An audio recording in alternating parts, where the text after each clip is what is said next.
Look at AMC, closed at 57 right on the dot. So we had that inside bar yesterday. We broke that inside bar today and just pushed up. Um, the momentum is bullish, but it would have been nice to have broken this pivot right here. And that would be a little more encouraging. But hey, I think we'll probably do it tomorrow.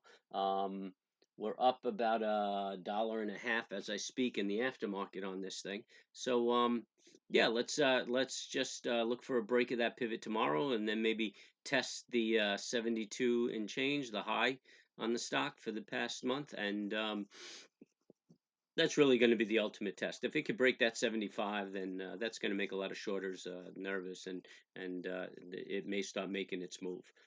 So we'll see what it does tomorrow. Good luck. Watch your downside, and don't overdo it on the risk on this thing.